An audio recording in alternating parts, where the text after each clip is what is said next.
Hello class. आज हम लोग पढ़ने वाले हैं चुंबकीय क्षेत्र में गतिमान आवेश पर लगने वाला एक बल जिसे कहते हैं लॉरेंज बल।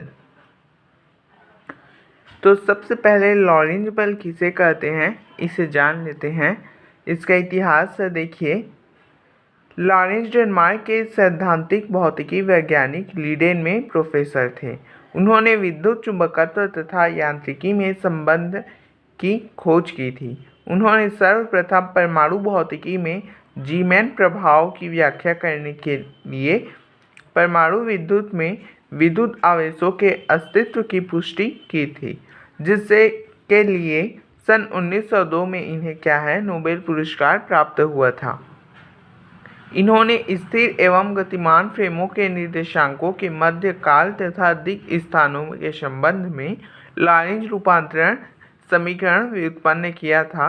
प्रकाश उत्सर्जकों पर भी चुंबकीय क्षेत्र के प्रभाव का परीक्षण किया है।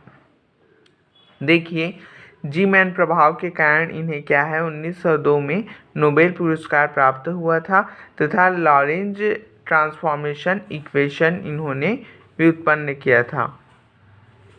ठीक, तो सबसे पहले हम लोग जानते हैं कि लॉरेंज बल होता क्या है। तो हमें पता है, बेसिक्स से देखते हैं कि एक चुंबकीय क्षेत्र है, उसमें कोई कण है ना गति कर रहा है, तो उस पर एक बल कार्य करने लगता है। तो हम लोग कह सकते हैं कि जब कोई आवेशित कण एक चुंबकीय क्षेत्र में गति करता है तो उस पर एक बल कार्य करने लगता है। इस बल को ही चुंबकीय लॉरेंज बल कहते हैं। जब कोई आवेशित कण किसी चुंबकीय क्षेत्र में गति करता है तो उस पर एक प्रकार का बल कार्य करने लगता है। इस बल को चुंबकीय लॉरेंज बल कहते हैं। ठीक, तो देखिए, लॉरेंज बल क्या हो गया। जब कोई आवेशित कण किसी चुंबकीय क्षेत्र में गति करता है तो उस पर एक बल कार्य करने लगता है। इस बल को चुंबकीय लॉरेंज बल कहते हैं। अब इस बल को कैसे ज्ञात करेंगे उसे आइए समझते हैं एक छोटा सा न्यूमेरिकल द्वारा। मान लो एक आवेशित कण, मान लो एक आवेशित कण जिस पर आवेश Q है, जिस पर Q आवेश है, एक समान चुंबकीय क्षेत्र B के साथ एक समान चुंबकीय क्षेत्र B के साथ v वेग से v से गति कर रहा है। v वेग के साथ थीटा कोण बनाते हुए, किसके साथ थीटा कोण? तो क्षेत्र के साथ, चुंबकीय क्षेत्र के साथ, क्षेत्र के साथ थीटा कोण बनाते गति कर रहा है, गति कर रहा है, गति कर रहा है। तो इस पर लगने वाला बल का परिमाण होगा, तो इस पर लगने वाला बल F क्या है? F का परिमाण निम्न बातों पर निर्भर करेगा। पहला क्या हो गया? आवेश के परिमाण के अनुक्रमानुपाती होता है। पहला क्या है?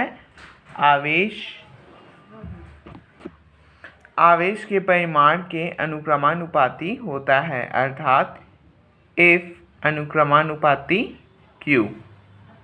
दूसरा क्या होता है? चुंबकीय क्षेत्र B के परिमाण के अनुक्रमानुपाती होता है। चुंबकीय क्षेत्र B के परिमाण के अनुक्रमानुपाती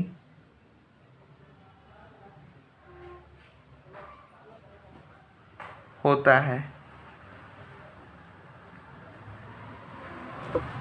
अर्थात ये हो जाएगा F proportional to B।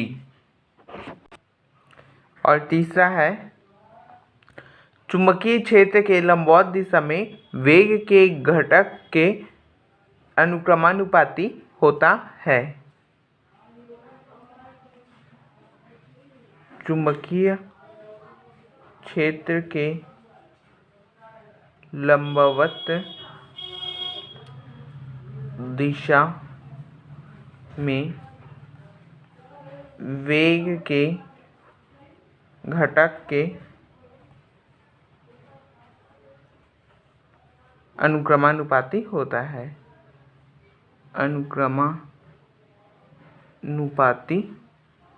अनुक्रमानुपाती होता है, अर्थात यह आ जाएगा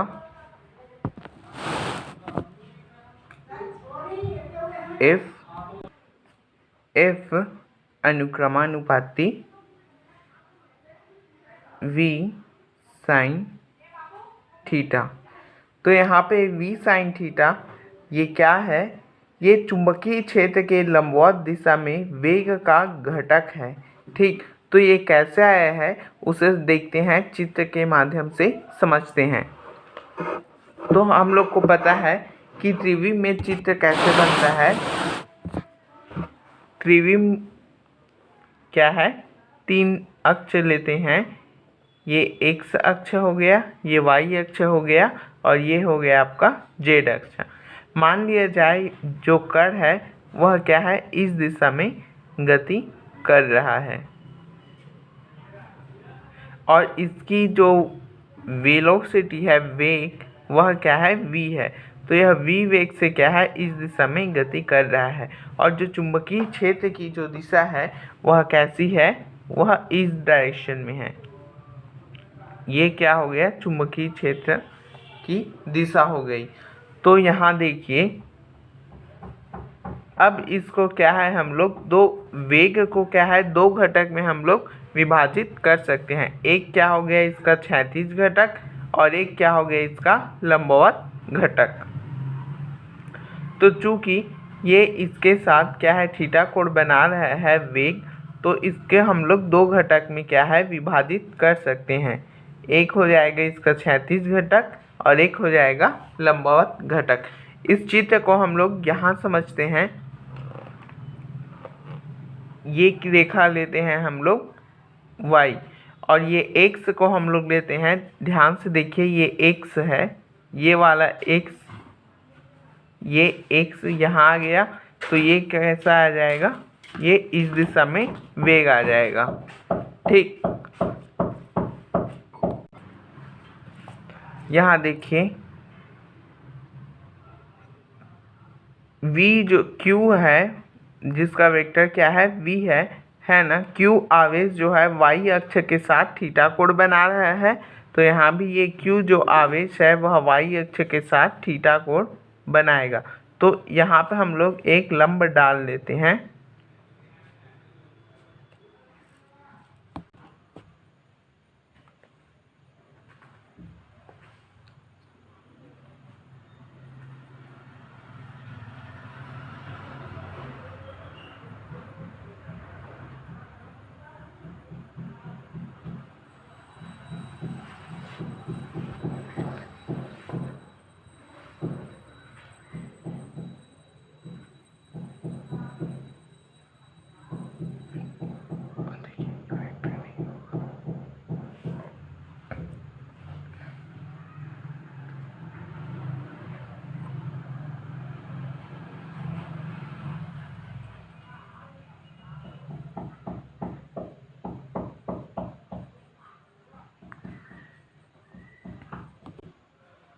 हाँ, यहाँ देखिए, यहाँ वेक्टर का जो चिन्ह है वो नहीं रहेगा। क्यों नहीं रहेगा? क्योंकि हम लोग यहाँ परिमाण लिए हैं। परिमाण में क्या है, धनात्मक ऋणात्मक दोनों होता है। जब इसे वेक्टर फॉर्म में लिखेंगे तो ये क्या हो जाएगा, फॉर्मूला जस्ट चेंज हो जाएगा। तो इस प्रकार से ये एफ समानुपाती Q B V sine theta होगा। तो समानुपाती नियतांक को यहाँ हटाएंगे, समानुपाती चिन्ह को हटाएंगे। तो समानुपाती चिन्ह को जब भी हटाया जाता है तो उसके जगह में क्या है, एक नियतांक लेते हैं। तो हम लोग यहाँ समानुपाती चिन्ह को हटाने के बाद एक नियतांक के लेते हैं। तो इस प्रकार से हमारा फॉर्मूला बन जाएगा F is equal to K Q B V sine theta, जहाँ थीटा क्या है, चुंबकीय क्षेत्र B और गतिमान आवेश के बीच में क्या है, मध्य क्या है, दोनों के मध्य क्या है, कोण है। K का मान SI पद्धति में 1 होता है। K का मान SI पद्धति में SI पद्धति में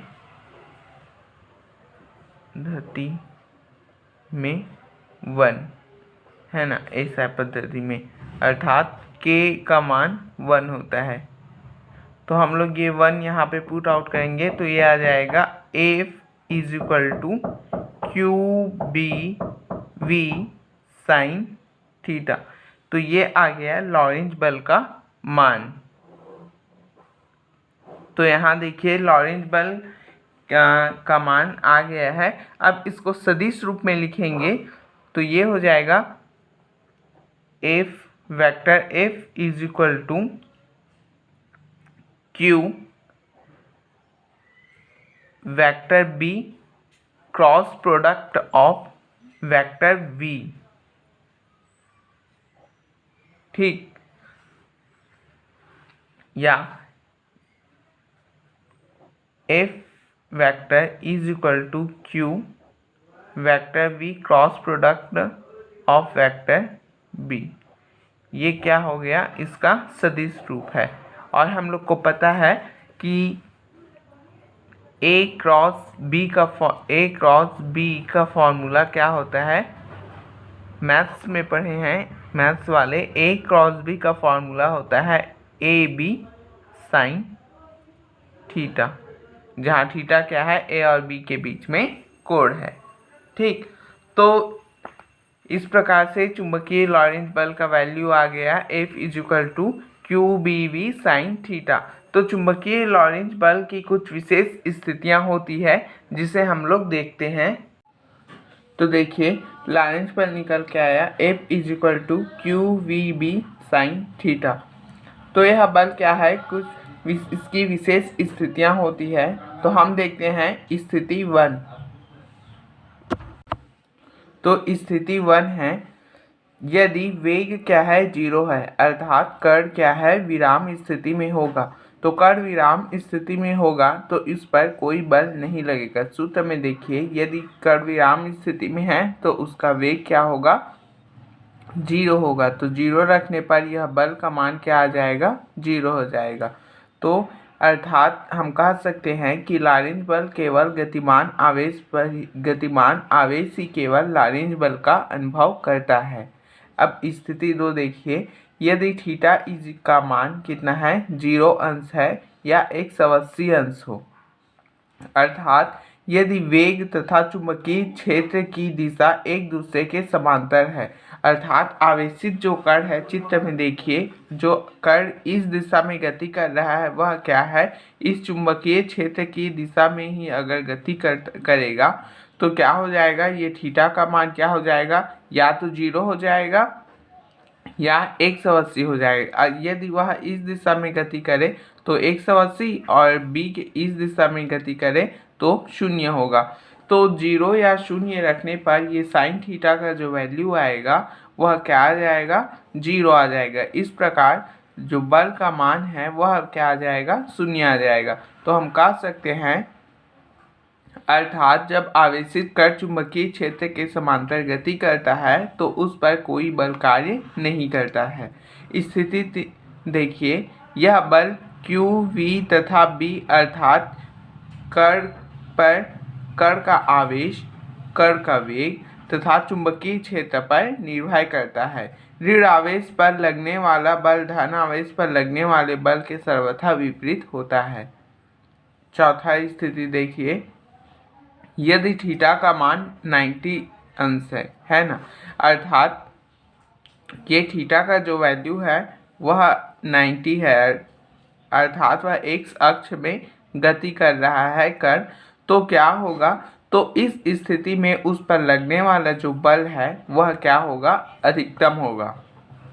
क्योंकि 9 साइन थीटा साइन 90, थीटा का वैल्यू यहाँ रखने पर क्या आ जाएगा, देखिए सूत्र में साइन 90 रखने पर इसका वैल्यू 1 आ जाएगा।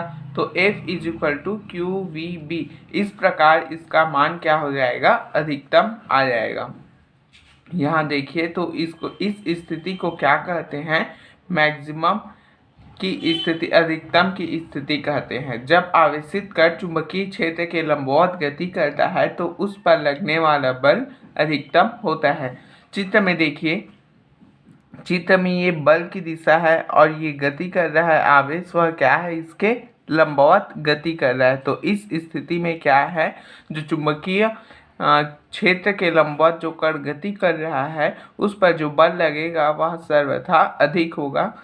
या यह हम कह सकते हैं कि इसका प्रयोग क्या है, साइक्लोट्रॉन में किया जाता है।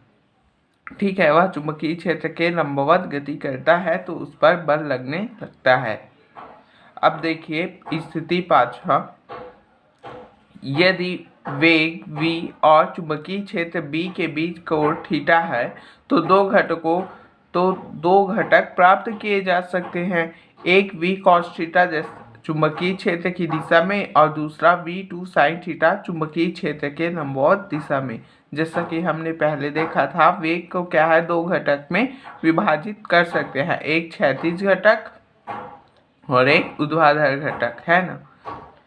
तो घटक v cos थीटा के कारण आवेशित कण पर लगने वाला बल 0 होगा। v cos थीटा अर्थात चुंबकीय क्षेत्र के समांतर, तो चुंबकीय क्षेत्र के समांतर जो बल लगेगा वह क्या होगा, 0 होगा। अतः देखिए स्थिति 2 से अर्थात थीटा का वैल्यू 0 या 180 अंश होगा, है ना।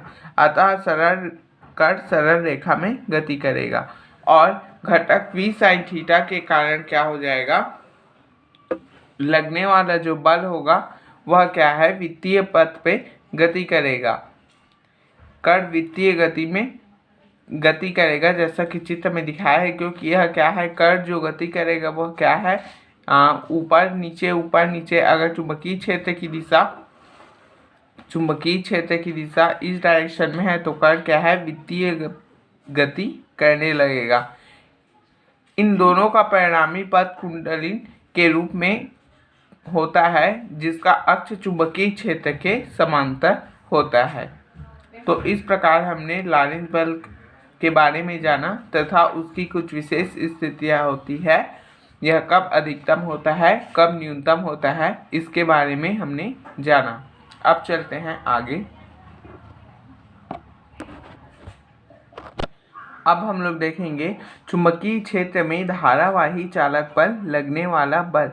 हमने अभी पढ़ा है चुंबकीय क्षेत्र में, पहले पढ़ा था लॉरेंत्ज बल के बारे में। लॉरेंत्ज बल कहाँ लगता है, चुंबकीय क्षेत्र में आवेशित जो कण होता है उस पर क्या है, लॉरेंत्ज बल लगता है। अब हम लोग देखेंगे कि जब चुंबकीय क्षेत्र में एक चालक तार रख दिया जाता है जिसमें क्या है, I धारा प्रवाहित होती है, तो उस पर भी कुछ बल कार्य करने लगता है जिसकी गणना हम करेंगे। तो देखते हैं, हम जानते हैं कि जब किसी चालक में विद्युत धारा प्रवाहित करी जाती है तो उसके चारों ओर क्या होता है, चुंबकीय क्षेत्र उत्पन्न हो जाता है। यदि धारावाही चालक तार के पास एक चुंबकीय सुई रख दी जाए तो वह विक्षेपित हो जाती है। इसके विपरीत यदि किसी चुंबकीय क्षेत्र में धारावाही तार रखा जाए तो उस पर एक बल कार्य करने लगता है जिसकी दिशा चुंबकीय क्षेत्र की दिशा और तार में प्रवाहित होने वाली विद्युत धारा की दिशा दोनों के लंबवत होती है। देखिए यहाँ क्या कह रहा है कि जब किसी चालक में विद्युत धारा प्रवाहित करते हैं, चालक में अर्थात चालक तार में, है ना, विद्युत धारा प्रवाहित करते हैं। एक चालक तार है, उसमें विद्युत धारा हम क्या है प्रवाहित कर रहे हैं, तो उसके चारों ओर क्या हो जाता है, चुंबकीय क्षेत्र क्या हो जाता है, उत्पन्न हो जाता है। जैसा कि चित्र में दिखाया गया है, एक्स वाई एक क्या है, चालक तार है, जिसमें आई विद्युत धारा प्रवाहित किया जा रहा है तीर के दिशा में। तो इसके चारों ओर क्या है, ये चुंबकीय क्षेत्र क्या है, बी उत्पन्न हो जा रहा है। अब कह रहा है कि यदि धारावाही चालक तार के समीप में एक चुंबकीय सुई रख दी जाए तो वह विक्षेपित होने लगती है। चुंबकीय सुई आपने देखा होगा, तो इसे रखने पर वह क्या है, विक्षेपित होने लगती है। इसके विपरीत यदि चुंबकीय क्षेत्र में धारावाही चालक तार रख दी जाए तो उस पर एक बल कार्य करने लगता है, जिसकी दिशा चुंबकीय क्षेत्र की दिशा और तार में प्रवाहित होने वाली विद्युत धारा की दिशा दोनों के लंबवत होता है। ये धारा प्रवाहित हो रही है और ये चुंबकीय क्षेत्र बी इन दोनों के लंबवत अर्थात ऊर्ध्वाधर, इसे एक्स अक्ष मान ले, इसे वाई अक्ष मान ले, तो ये क्या अक्ष होगा, जेड अक्ष होगा। तो इस प्रकार दोनों के लंबवत दिशा में होती है। तो इस बल का मान क्या है, कई बातों पर निर्भर करता है, जिसे हम लोग देखते हैं। देखिए चुंबकीय क्षेत्र में धारावाही चालक पर लगने वाला बल, तो हम लोग इसके लिए सबसे पहले चित्र बना लेते हैं। तो मान लो एक्स वाई एक धारावाही चालक तार है, ये एक्स हो गया, ये वाई हो गया। एक्स वाई एक धारावाही चालक तार है, जिसमें आई विद्युत धारा जो है वह तीर के दिशा में क्या है, प्रवाहित हो रहा है। ठीक, तो जब इसमें वही चालक तार में विद्युत धारा प्रवाहित करेंगे तो क्या है, जाहिर सी बात है इसके चारों ओर क्या है, चुंबकीय क्षेत्र उत्पन्न हो जाएगा, है ना। तो इसमें एक क्या है, बल कार्य करने लगता है, जिसकी दिशा कैसी होगी, चुंबकीय क्षेत्र तथा प्रवाहित धारा दोनों की दिशा के लंबवत, अर्थात त्रिविम में हम लोग माने तो ये एक्स, ये वाई एक्स अक्ष, ये वाई अक्ष, तो ये जेड अक्ष। जैसा कि आप सभी जानते होंगे, एक्स अक्ष, वाई अक्ष, ये जेड अक्ष, तीन अक्ष होते हैं। ये तीनों क्या है, एक दूसरे के लंबवत होते हैं। ठीक उसी प्रकार इस बल की दिशा भी इस दिशा में होगी। तो हमने यहाँ लिखा, मान लो एक्स वाई एक धारावाही चालक तार है, जिसमें विद्युत धारा तीर के दिशा में प्रवाहित हो रही है। यदि तार में आई विद्युत धारा प्रवाहित किया जाता है तो क्या है, इसके चारों इस पर एक बल कार्य करने लगता है। थ्योरी क्या लिखना है इसमें, देखिए मान लो एक्स वाई एक धारावाही चालक तार है, जिसमें विद्युत धारा तीर की दिशा में प्रवाहित हो रहा है, जिसे चुंबकीय क्षेत्र बी में रखा गया है। अब यदि तार में आई विद्युत धारा प्रवाहित किया जाता है तो धारावाही चालक तार पे लगने वाला बल एफ क्या है, निम्न बातों पर निर्भर करता है। कौन कौन से बात है, तो पहला है तार में प्रवाहित विद्युत धारा आई के अनुक्रमानुपाती होता है। तार में प्रवाहित विद्युत धारा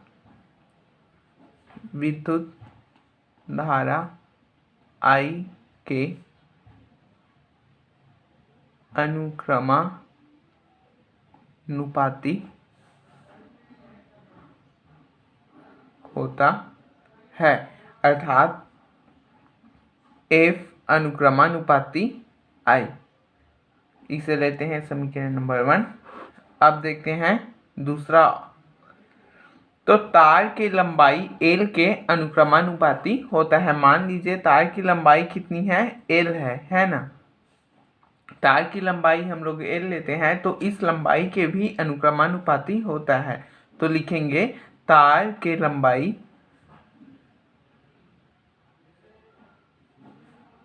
L के अनुक्रमानुपाती होता है।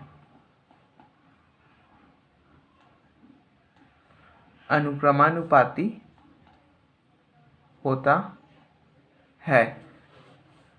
और तीसरा क्या होगा, इस चुंबकीय क्षेत्र B के तीव्रता के अनुक्रमानुपाती होता है। चुंबकीय क्षेत्र की तीव्रता,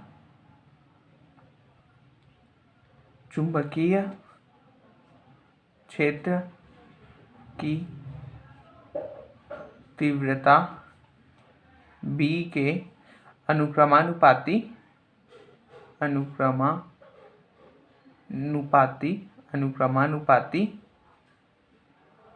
होता है।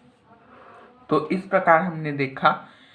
तो यहाँ लिखेंगे F अनुक्रमानुपाती L, ये हो गया आपका दूसरा समीकरण, और F अनुक्रमानुपाती B, ये हो गया आपका तीसरा समीकरण।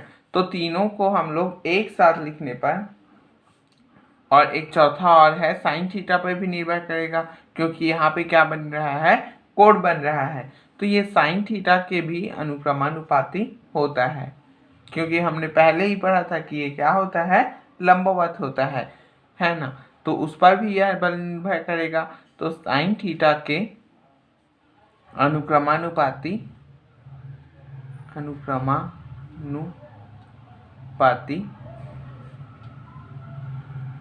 होता है।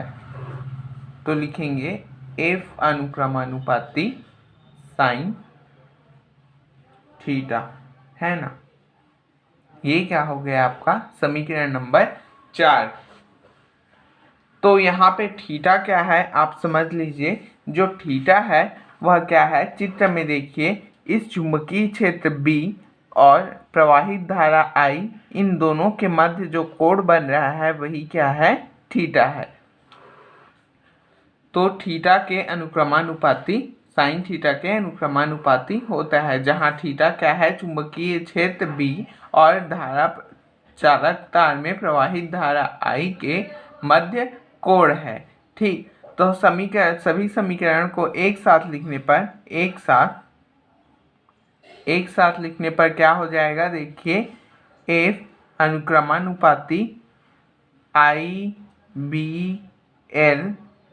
साइन थीटा, या इसको हम लोग ऐसे भी कह सकते हैं, F अनुक्रमानुपाती बिल BIL बिल साइन थीटा। तो देखिए, B अनुक्रमानुपाती को हटाएंगे तो एक अनुक्रमानुपाती नियतांक लेना पड़ेगा। तो जब हम लोग अनुक्रमानुपाती को हटाएंगे तो यहाँ पे क्या हो जाएगा, एक नियतांक F बराबर KBL साइन थीटा। तो K का जो मान होता है, यहाँ पे K क्या है, K है आपका अनुपातिक नियतांक।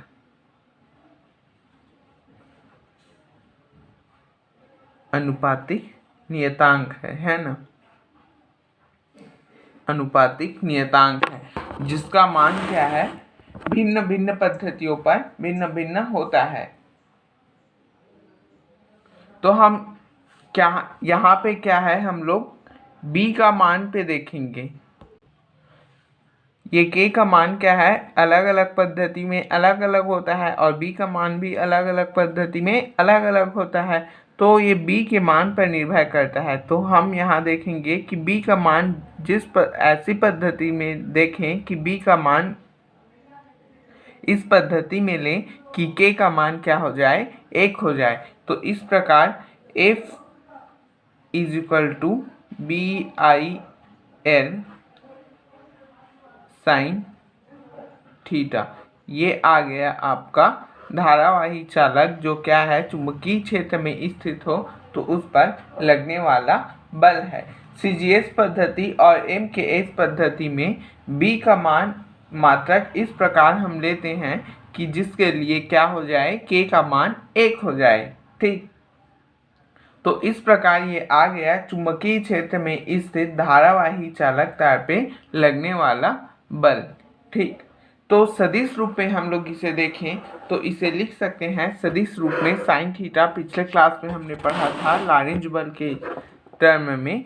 तो क्या है, इसे लिख सकते हैं F vector F is equal to I और vector A into vector B.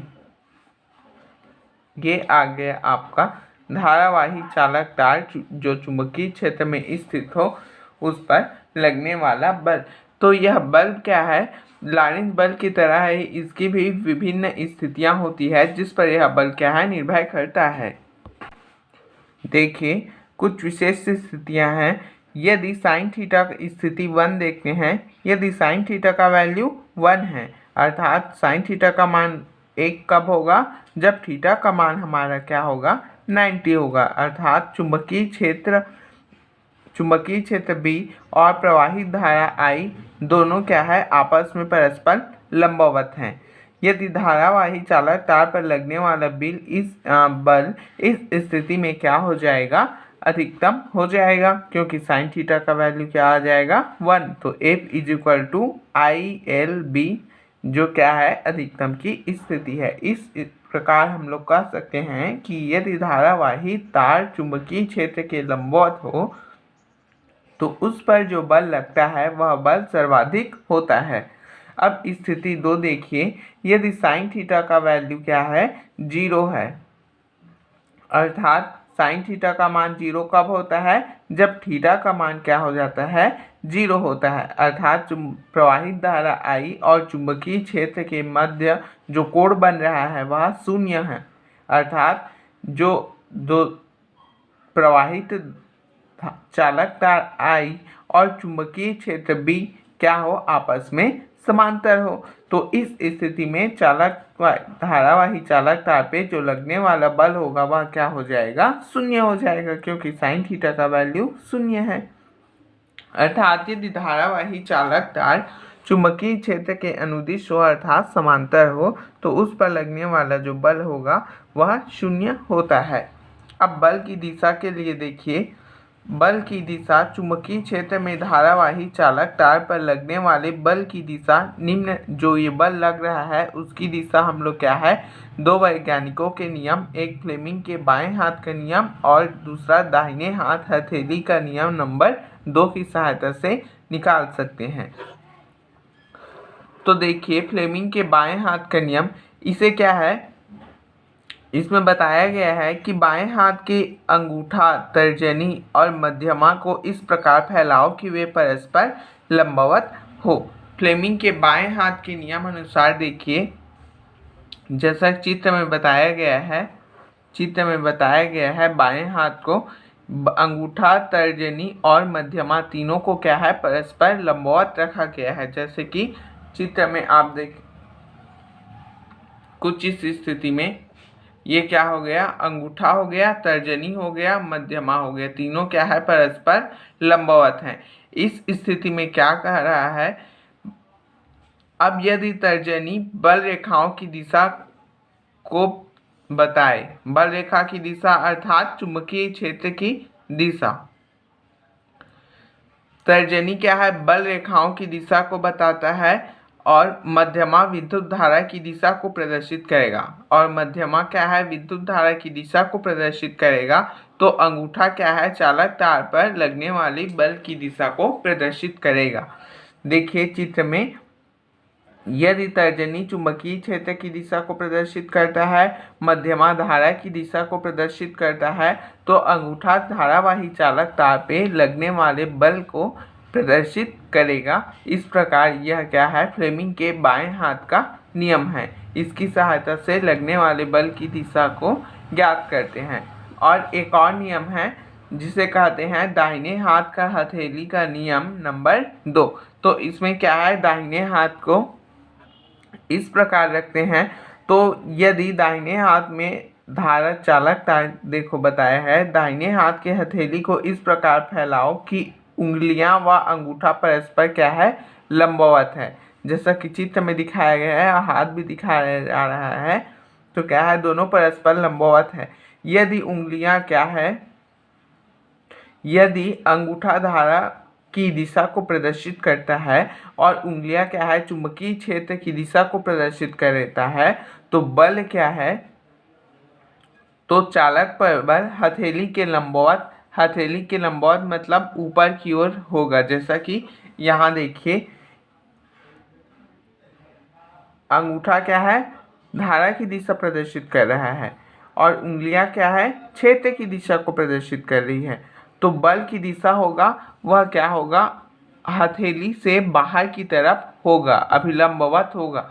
तो ये एक डायरेक्शन हो गया, ये दूसरा डायरेक्शन हो गया और ये तीसरा डायरेक्शन हो गया। इस प्रकार हमने जाना धारावाही चालक तार पर लगने वाला बल और उस बल की दिशा। तो इसका प्रयोग हम लोग करते हैं जब दो समांतर धारावाही चालक तारों के मध्य बल की गणना करते हैं।